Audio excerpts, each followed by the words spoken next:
Hello everyone, कैसे आप सब लोग। कल आपका एसएससी सीजीएल टायर 1 का एग्ज़ाम स्टार्ट होने वाला है 13 अगस्त से। तो आज कुछ लास्ट मिनट टिप्स आपको दूंगी जो मुझे लगता है आपके लिए, आपके एग्ज़ाम देने के लिए बहुत हेल्पफुल हो सकता है। तो चलिए स्टार्ट करते हैं। पहले तो टिप्स आप लोगों को ये दूंगी कि don't go for any new topic. जितना आपने पढ़ लिया है मोर देन सफिशिएंट है एग्ज़ाम में बैठने के लिए। तो कोई भी नया टॉपिक उठा के अभी पढ़ने मत स्टार्ट कर देना। आप जितना भी पढ़े हो उसका रिवाइज करना, ठीक है। कोई भी मॉक टेस्ट, कोई भी प्रैक्टिस सेट, ये सब अभी करने की कोई ज़रूरत नहीं है। आपने बहुत मॉक टेस्ट दे लिया, एनालाइज कर लिया आपका कौन सा वीक पोर्शन है, वो आप रिवीजन करते रहो। कोई भी नया टॉपिक मत उठाना, ठीक है। नेक्स्ट इम्पॉर्टेंट थिंग ये है कि keep all important things 1 day before.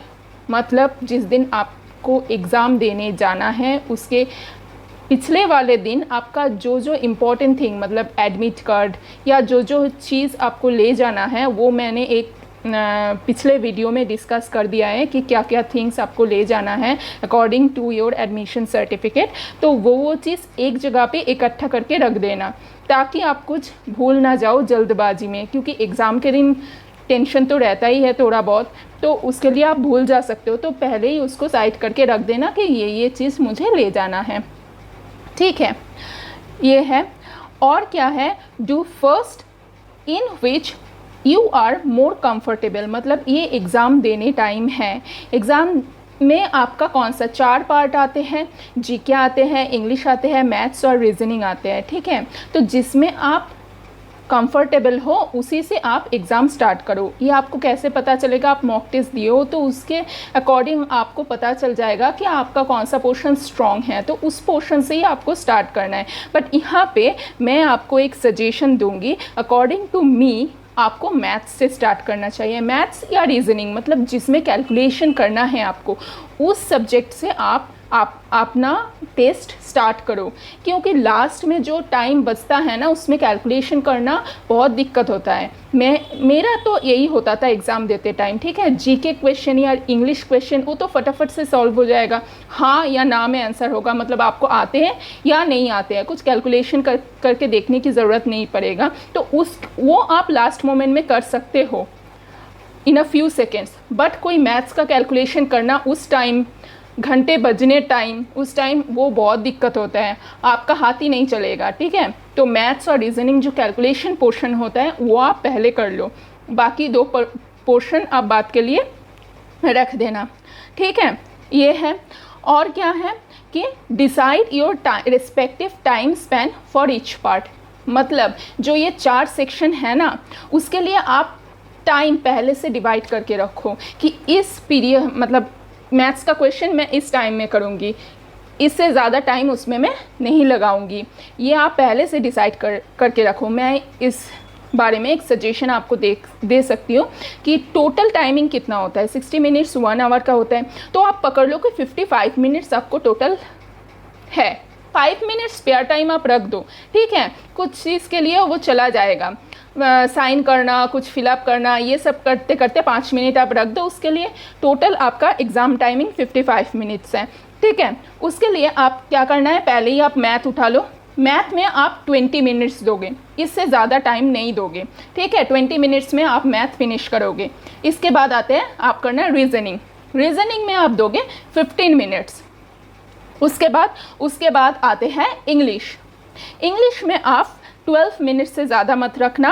और जीके में आप 8 मिनट्स रखना, ठीक है। ऐसे आप टाइम डिवीज़न बना लो अपने अकॉर्डिंग। ये तो मैं मेरे सजेशन के हिसाब से बता दिए, आप अपने अकॉर्डिंग ऐसे टाइम शेड्यूल बना दो, उस टाइम में ही आप वो पार्ट कंप्लीट करना। ये तो बैंक के जैसा नहीं है कि आपको सेक्शनल टाइमिंग का कट ऑफ रखेगा, ठीक है। आपको टोटल टाइम देगा, तो अपने हिसाब से आप टाइम डिवाइड कर लो। तो ये एग्ज़ाम पहले ही कर लो, ये तो एग्ज़ाम देते टाइम आपको इजी रहेगा कि इस टाइम में आपको ये कंप्लीट करना है।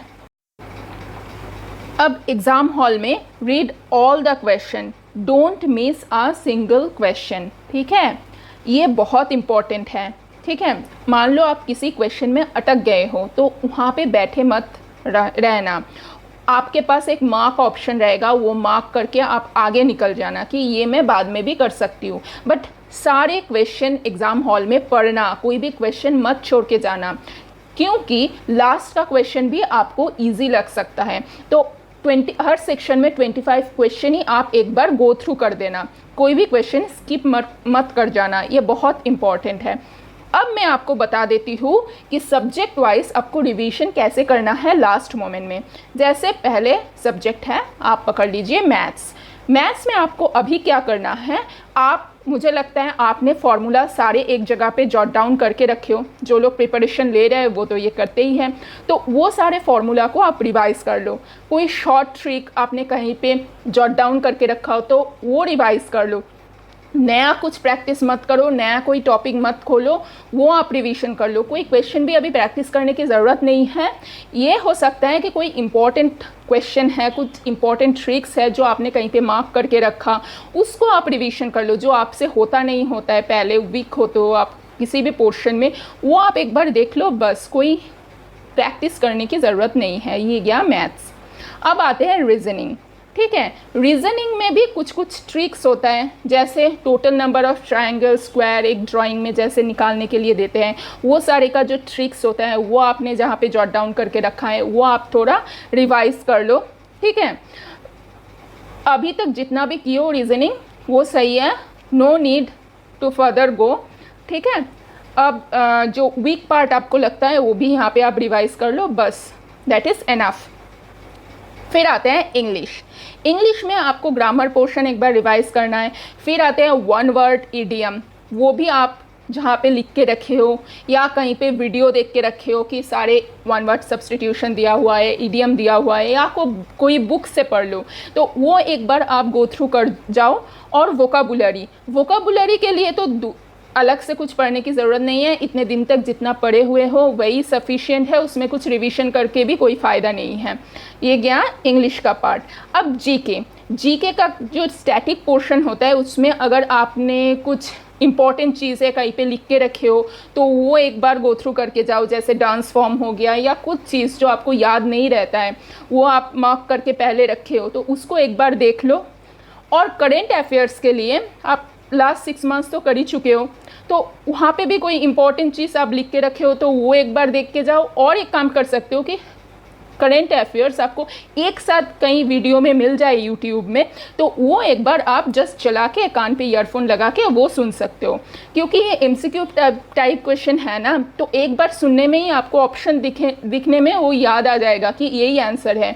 ये एक एमसीक्यू टाइप का फ़ायदा है कि आपको रटना तो पड़ेगा बट उस हिसाब से रटना नहीं पड़ेगा। आप एक बार दिमाग में लिख लोगे कि ये हो सकता है तो आपको ना ऑप्शन देके याद आ जाएगा कि ये तो हमने पढ़ा था, ये ऑप्शन करेक्ट हो सकता है, तो ये एक फ़ायदा है। ठीक है, तो ऐसे सब्जेक्ट वाइज आप रिवीजन कर सकते हो। ठीक है, ये था मेरा सजेशन, मुझे जो लगा कि मैं बता दूंगी तो आपको थोड़ा हेल्प हो सकता है। चलिए, thank you very much and all the best for your exam. Tension मत लेना, एग्ज़ाम में आप बहुत अच्छा करोगे। Thank you.